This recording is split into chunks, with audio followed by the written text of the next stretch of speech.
하나님 말씀 에베소 3장 17절 다 같이 읽겠습니다. 믿음으로 말미암아 그리스도께서 너희 마음에 계시게 하옵시고 너희가 사랑 가운데서 뿌리가 박히고 터가 굳어져서. 아멘.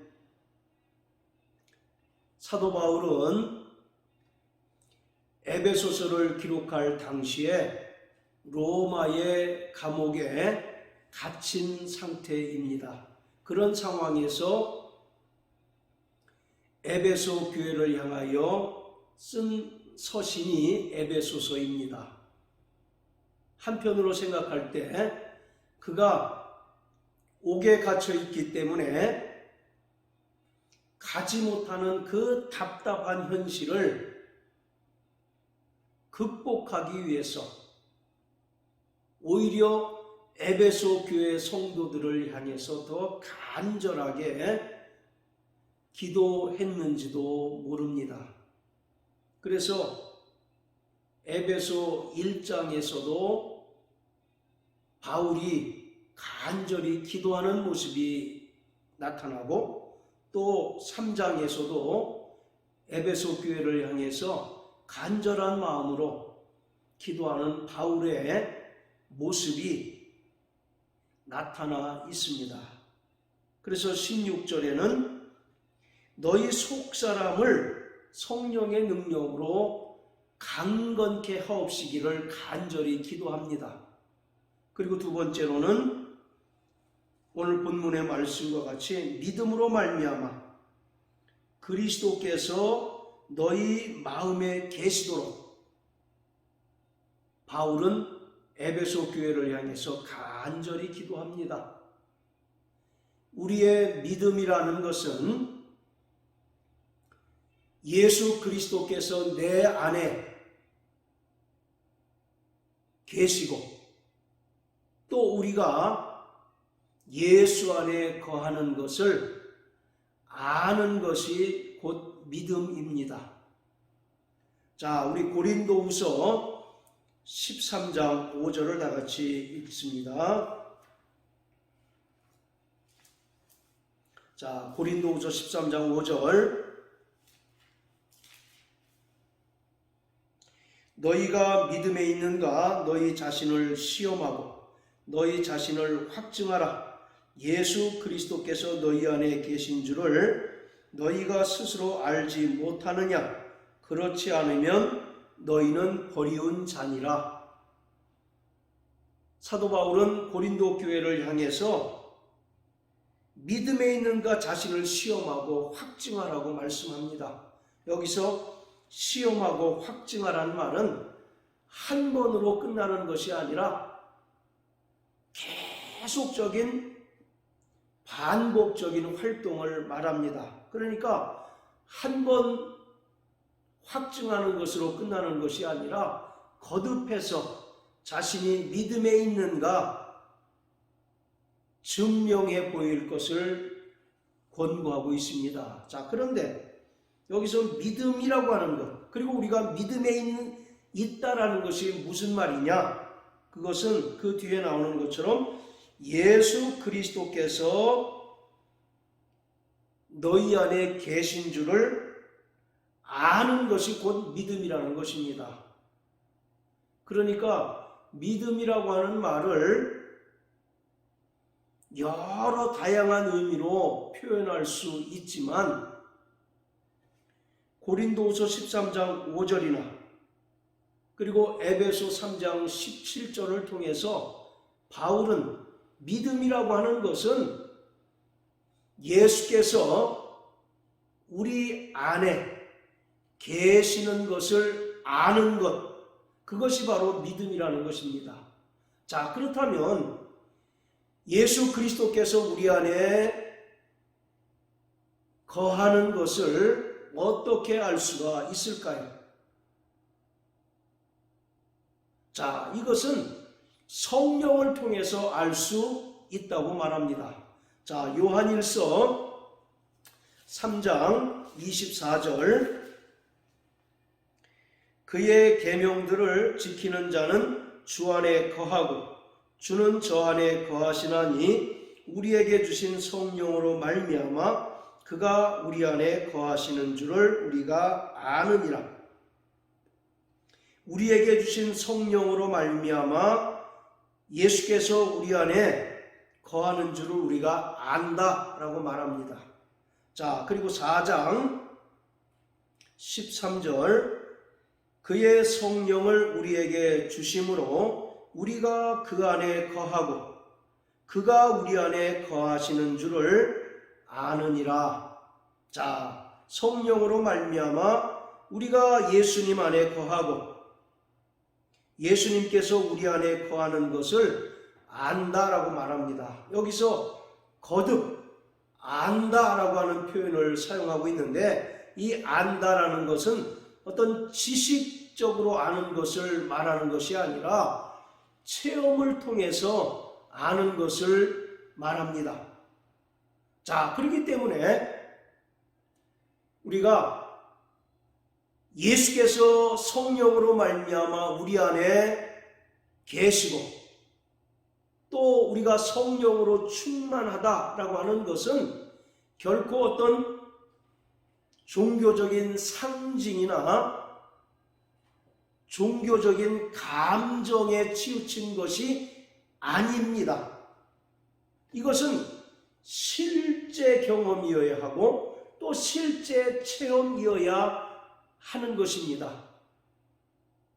우리가 예수님의 보혈로 구원받고 하나님의 자녀인 것을 성령께서 증거해 주시는 것처럼 예수께서 내 안에 계시고 내가 예수 안에 거하는 것을 알 수 있는 것은 성령을 통해서 알 수 있다는 겁니다. 이것을 사람들은 자꾸 자기 감정이 평안하고 기쁨이 있으면 예수님께서 내 안에 계시는 것 같고 또 내 마음이 불안하고 두렵고 염려가 가득하면 마치 예수님께서 자신을 외면하고 떠나신 것처럼 생각하기 쉽다는 것입니다. 성령은 실제적인 하나님의 역사를 나타내시는 분이십니다.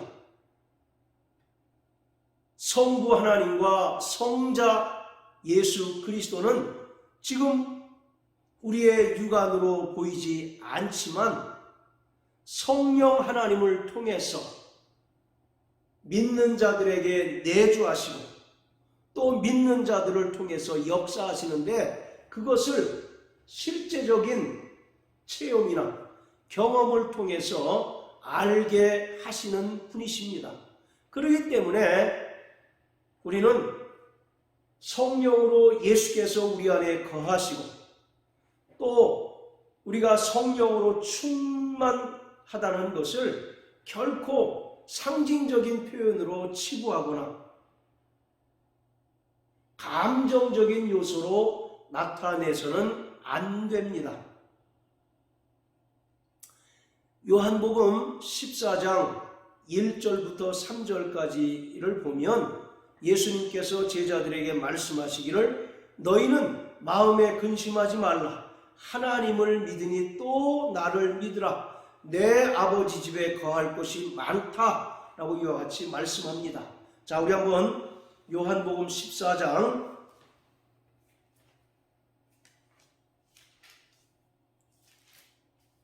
자 1절부터 3절까지 한번 읽어보십니다. 너희는 마음에 근심하지 말라. 하나님을 믿으니 또 나를 믿으라. 내 아버지 집에 거할 곳이 많도다. 그렇지 않으면 너희에게 일렀으리라. 내가 너희를 위하여 처소를 예비하러 가노니 가서 너희를 위하여 처소를 예비하면 내가 다시 와서 너희를 내게로 영접하여 나 있는 곳에 너희도 있게 하리라.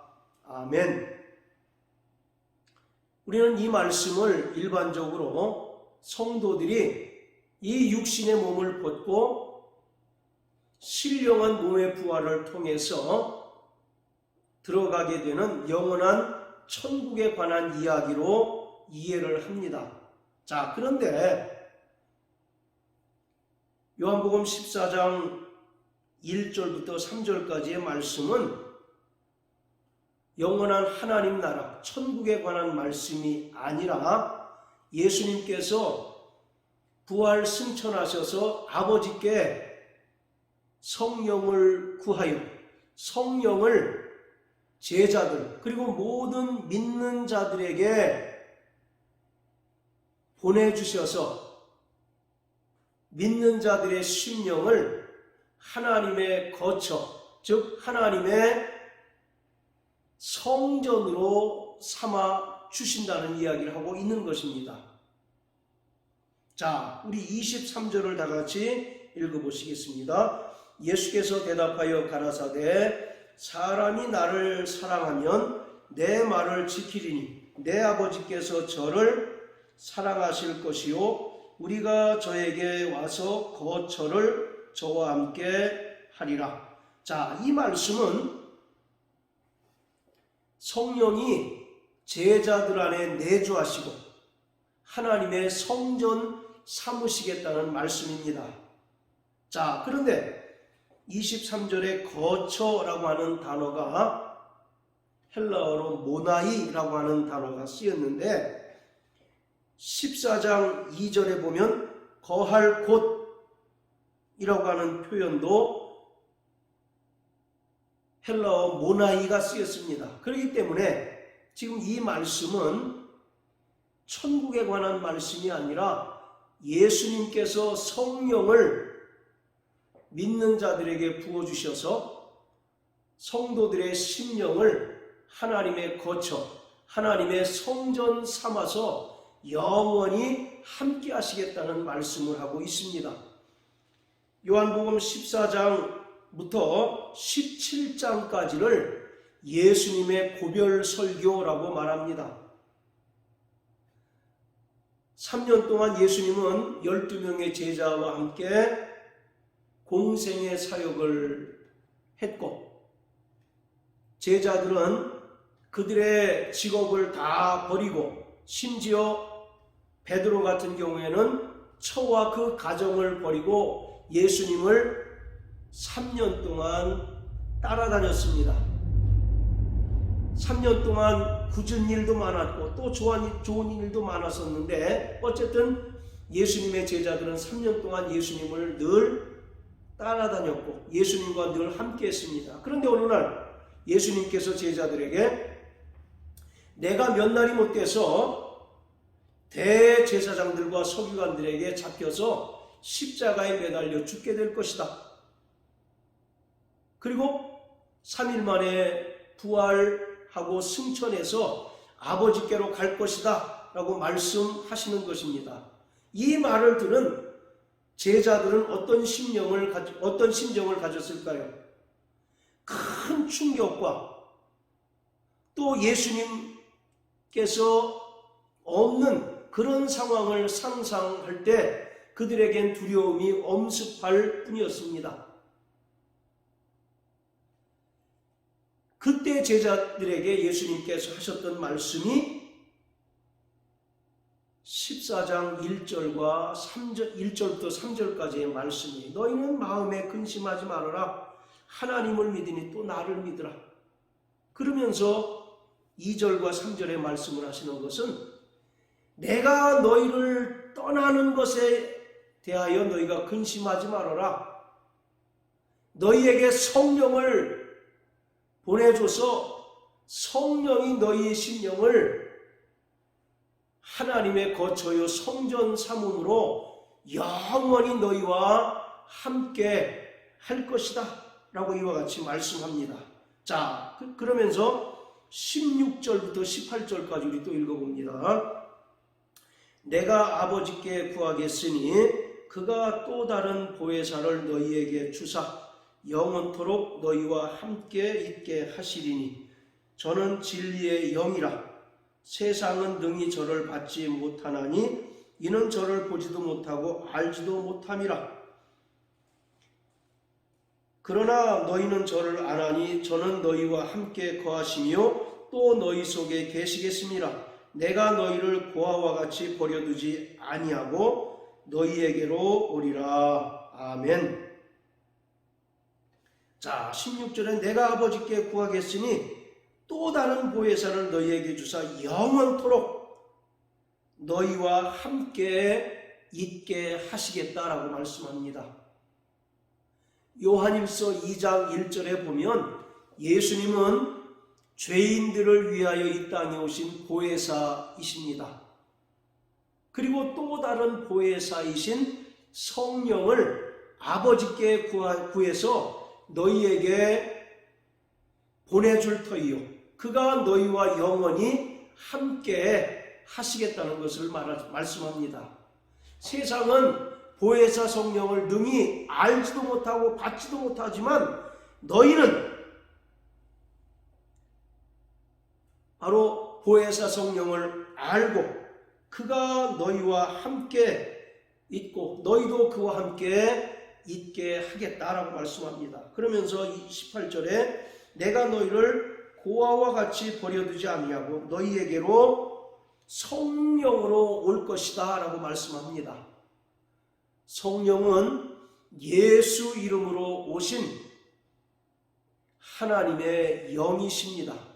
그렇기 때문에 성령이 믿는 자들 속에 내주하시는 것은 결국 예수 그리스도께서 믿는 자들 속에 거하시는 것과 같은 의미라는 것을 우리는 알 수가 있습니다. 자, 그리고 17장도 한번 보시겠습니다.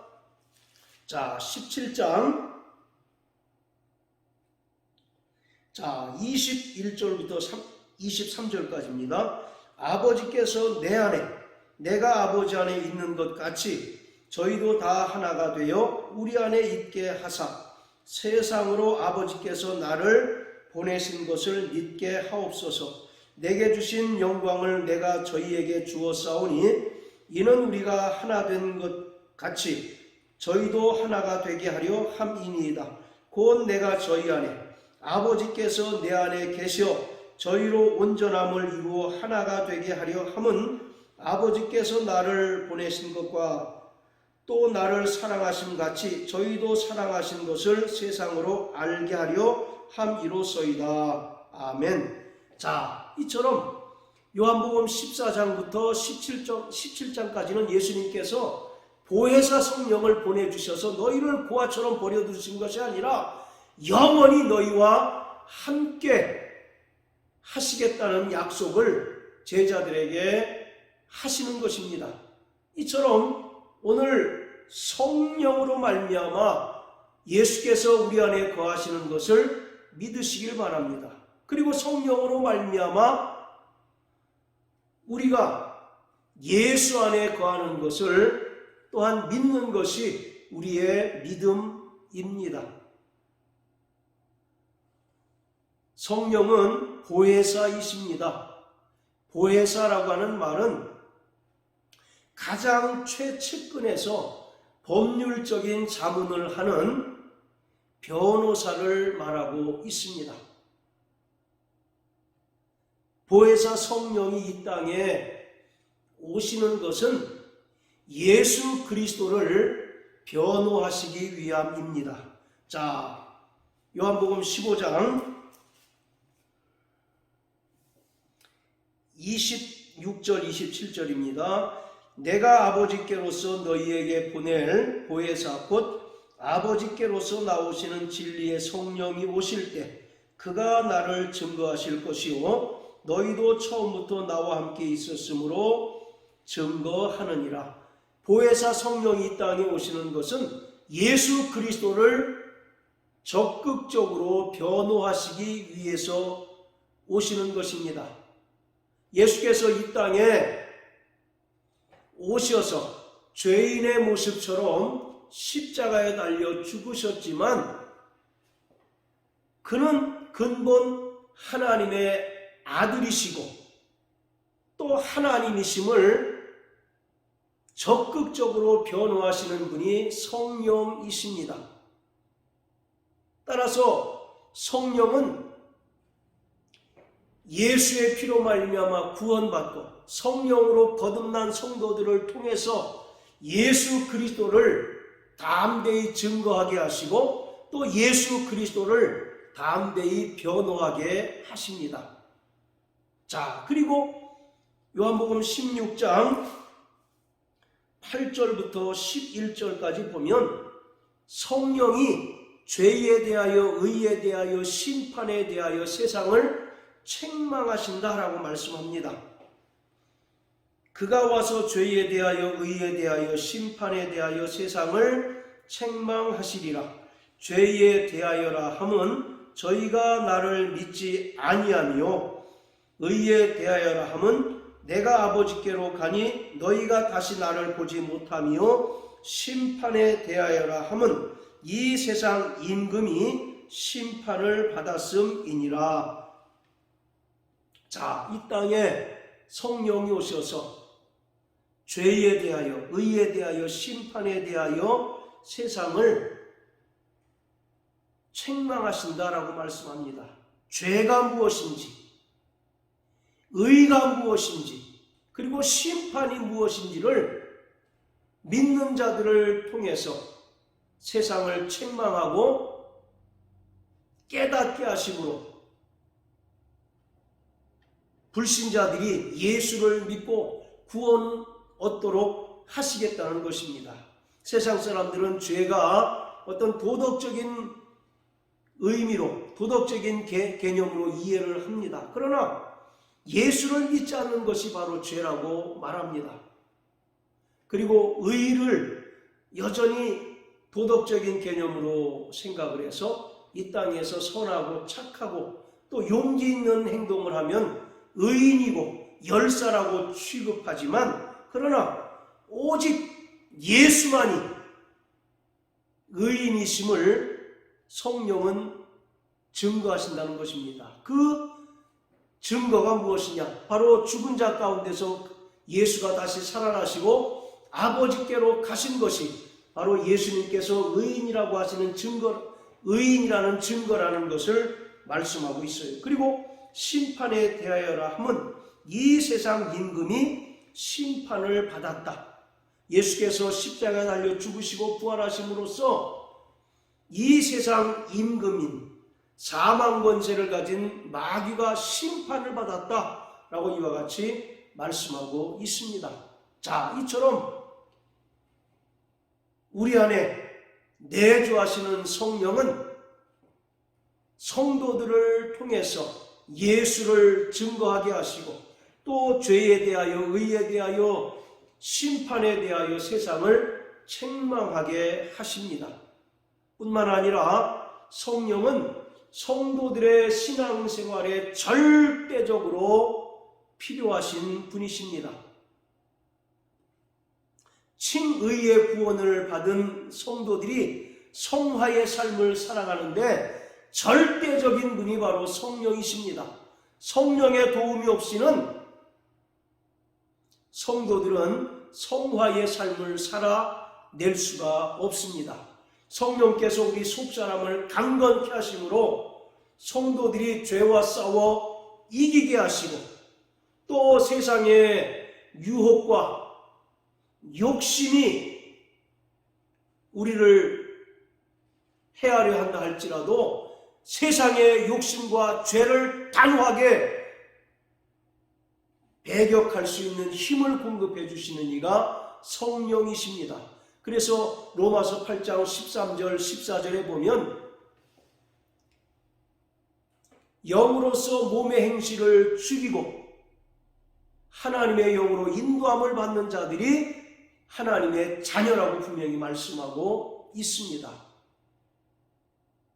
그리고 우리가 하나님의 뜻을 알지 못해서 갈팡질팡하고 또 방황할 때 성령은 명쾌하게 하나님의 뜻을 깨닫게 해 주심으로 말미암아 우리가 하나님의 뜻대로 살아가게 하십니다.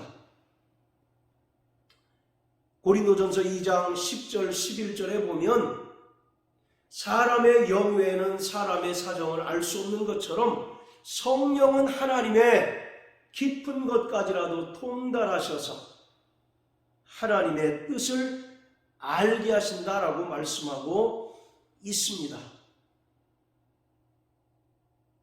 그리고 성령은 성도들을 위로하시는 분이십니다. 이 세상을 그리스도인으로 또 예수를 믿는 성도로 살아가는 것이 너무나 힘든 시대입니다.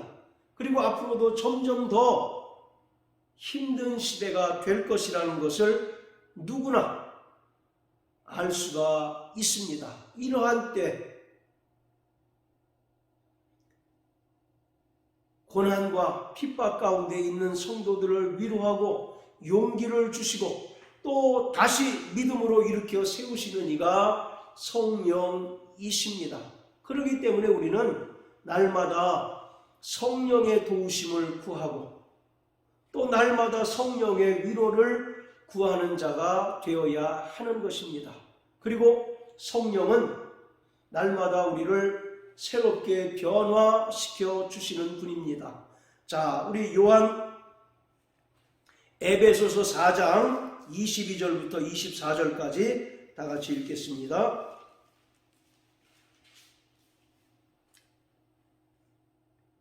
너희는 유혹의 욕심을 따라 썩어져가는 구습을 쫓는 옛사람을 벗어버리고 오직 심령으로 새롭게 되어 하나님을 따라 의와 진리의 거룩함으로 지으심을 받은 새 사람을 입으라. 아멘. 썩어져가는 구습을 쫓는 옛사람을 벗어버리고 심령으로부터 새롭게 하라. 그리고 날마다 새 사람을 입으라. 날마다 성령으로 변화받는 삶을 살라고 말씀하고 있습니다. 그렇기 때문에 우리는 날마다 우리 안에 내주하시는 성령의 도우심을 받는 자가 되어야 합니다. 그리고 날마다 성령으로 충만하여 내 뜻과 내 의를 따라 사는 자가 아니라 성령께서 우리를 이끄시고 성령께서 우리를 인도하시는 삶을 살아야 합니다. 성령 충만이라는 것은 성령께서 우리의 인격, 우리의 지정의를 완전히 지배하시고 통치하시고 다스리시는 그러한 상태를 말합니다. 그럴 때 우리는 더 명확하게 하나님의 뜻대로 살 수가 있고 이 세상을 이길 수 있게 되는 것입니다. 그러므로 날마다 성령 충만을 위해서 기도하는 자 되시길 주의 이름으로 축원합니다. 이 시대는 우리가 성령으로 충만하지 않고서는 우리의 믿음을 유지할 수 없는 시대입니다. 우리가 성령 충만하지 않고서는 죄와 육체의 욕심을 이길 수 없는 그러한 시대에 우리는 살아가고 있는 것입니다. 그러므로 사랑하는 성도 여러분, 날마다 성령으로 말미암아 내 안에 그리스도 예수께서 계시고 또 우리가 예수 안에 거하는 것을 체험으로 아는 자 되시길 주의 이름으로 축복합니다. 그리고 또 날마다 성령 충만하여 우리의 삶을 성령께서 이끄시고 진리의 성령께서 우리를 인도하시는 거룩하고 복된 삶을 사시는 저와 여러분들 되시기를 예수 이름으로 축복합니다. 할렐루야.